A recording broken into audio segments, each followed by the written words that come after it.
엘리야가 왕에게 말하였다. 주님께서 말씀하시기를 내가 에글론의 신 바알세붑에게 내 병에 관하여 물어보려고 사절들을 보내다니 이스라엘에 내가 말씀을 여쭈어볼 하나님이 계시지 않더란 말이냐. 그러므로 너는 내가 올라가 누운 그 병상에서 일어나 내려오지 못하고 죽고 말 것이다 하셨습니다.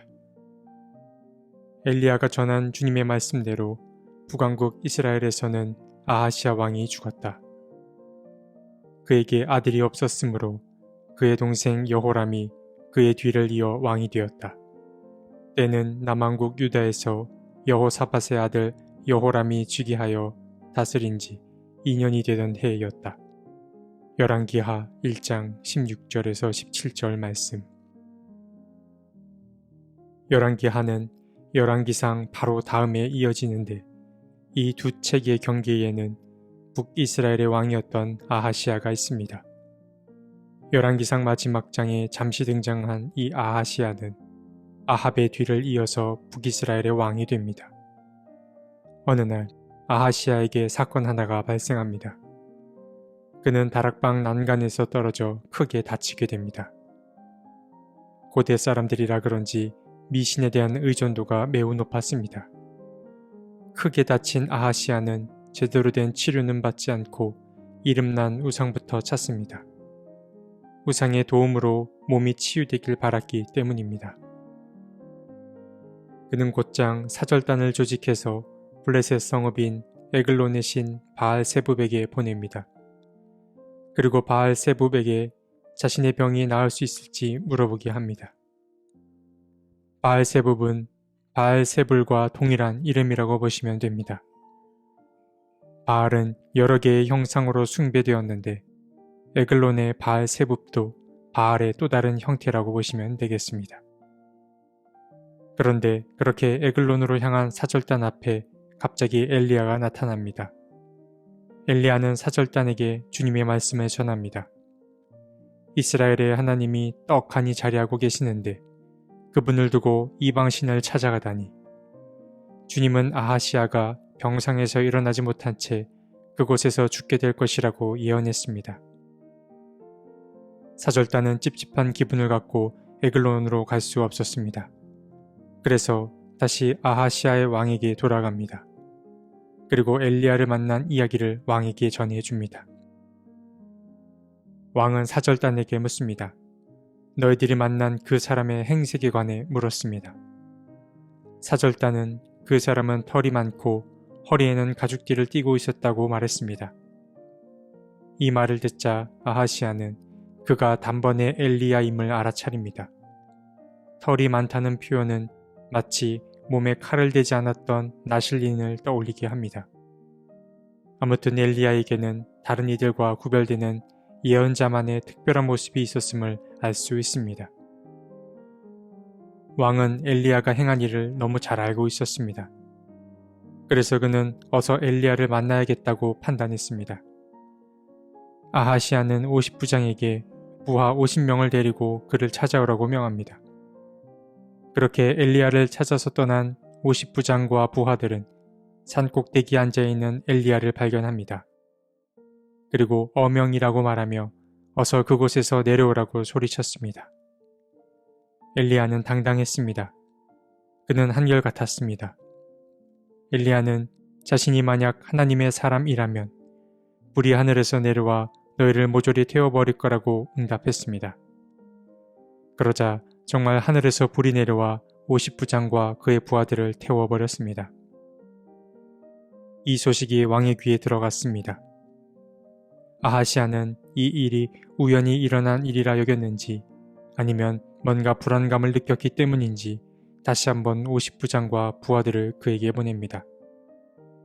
50부장과 부하들은 산 꼭대기에 있는 엘리야에게 똑같은 왕의 메시지를 전합니다. 어명이니 속히 그곳에서 내려오라고 말입니다. 그러자 이번에도 엘리야의 반응은 동일합니다. 자신이 만일 하나님의 사람이라면 불이 하늘에서 내려와 당신들을 모조리 태워버릴 거라고 응답합니다. 그러자 다시 하늘에서 불이 내려와 아하시아의 부하들을 모조리 태워버렸습니다. 왕은 엘리야 만나기를 포기하지 않았습니다. 그러나 이제는 바알을 찾는 행위를 멈추고 엘리야가 자신에게 와주기만을 간절히 바랐습니다. 아하시아는 세 번째로 다시 50부장을 뽑아 그의 부하들과 함께 엘리야에게 보냅니다. 엘리야를 본 50부장은 두려움을 느낍니다. 전에 일어난 사건을 잘 알고 있었기 때문입니다. 그래서 이 50부장은 이전 사람들과 다르게 행동했습니다. 엘리야가 있는 산꼭대기로 직접 올라가서 그의 앞에 무릎을 꿇고 애원했습니다. 우리의 청을 물리치지 말아달라고, 나의 목숨과 50명의 목숨을 귀하게 여겨달라고 간청했습니다. 그때 주님의 천사가 엘리야에게 나타납니다. 그리고 너를 찾아온 자를 두려워하지 말고 그와 함께 가라고 알려주었습니다. 그리고 엘리야는 곧장 아하시아를 만나러 떠납니다. 아하시아를 만난 엘리야는 말합니다. 당신은 이스라엘에 하나님이 계시다는 사실을 아직도 모르냐고 묻습니다. 의중을 물으러 에글론의 바알 세법을 찾으러 가는 것이 아니라 이스라엘의 하나님께 여쭈어볼 생각은 왜 하지 않았냐고 질책했습니다. 그리고 처음 사절단에게 말했던 것처럼 너는 병상에서 내려오지 못하고 그대로 죽고 말 것이라고 말해 주었습니다.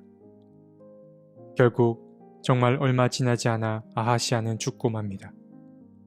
그리고 그에게는 아들이 없었기에 그의 뒤를 이어서 아하시아의 여동생 여호람이 왕위에 오릅니다. 북이스라엘의 왕이었던 아하시아는 여러 차례 하나님의 살아계심을 경험합니다. 엘리야가 바알 선지자들과의 대결에서도 승리한 것을 목격하였고 가뭄으로 허덕이는 이스라엘에 큰 비가 쏟아지는 것도 경험했습니다. 그리고 오늘 본문에서 무례하고 권위에 찬 자신들의 부하가 어떻게 소멸하는지도 들었던 바 있었습니다. 하지만 아하시아는 쉽게 유혹에 넘어갔습니다. 그는 이방 우상에 쉽게 마음을 빼앗겼습니다. 아니, 어쩌면 그보다 아하시아는 하나님께로 마음을 향할 생각이 아예 없었는지도 모릅니다. 복된 인생을 정의하는 말은 참 많습니다. 그 가운데 기억해야 할 것과 잊어야 할 것을 잘 분별하는 삶도 이 복된 인생에 속할 것입니다. 우리도 살아오면서 하나님의 손길을 여러 번 경험합니다. 하나님 덕에 위기의 순간도 여러 번 넘길 수 있었습니다. 그러나 종종 혹은 자주 주님의 은총을 잊는 게 우리의 오랜 버릇입니다. 아하시아는 늘 곁에 계신 주님을 모른 채 했습니다. 주님은 자신을 믿고 따를 때와 그렇지 않을 때의 삶을 극단적인 상황을 통하여서까지 보여주셨습니다. 그러나 잠시뿐이었습니다. 아하시아는 주님보다 우상에게 더 쉽게 마음을 빼앗겼습니다. 그리스도인에게 복된 삶은 잊어야 할 것과 간직해야 할 것을 잘 구분하는 삶입니다. 하나님은 지금도 계속해서 우리에게 당신의 마음을 들려주십니다. 그리고 이미 우리에게 당신의 마음을 나타내 보이셨습니다. 주님의 자비하심은 반드시 기억해야 할 부분입니다. 그리고 누군가로부터 받았던 도움들도 꼭 기억해야 합니다. 그뿐 아니라 아파하고 있는 이웃들의 신음소리도 잘 기억해야 합니다.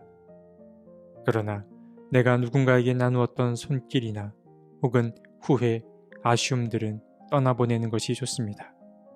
물론 쉬운 일이 아니지만 말입니다. 오늘 하루 잊어야 할 것과 기억해야 할 것을 잘 분별하여서 어느 때보다 풍성한 하루, 마음이 풍성한 그런 하루를 보내셨으면 좋겠습니다. 하나님, 복된 삶이 어떤 삶인지 잠시 묵상해봤습니다. 떠나보내야 할 것은 떠나보내고 기억해야 할 것은 꼭 기억하는 우리가 되게 도와주십시오.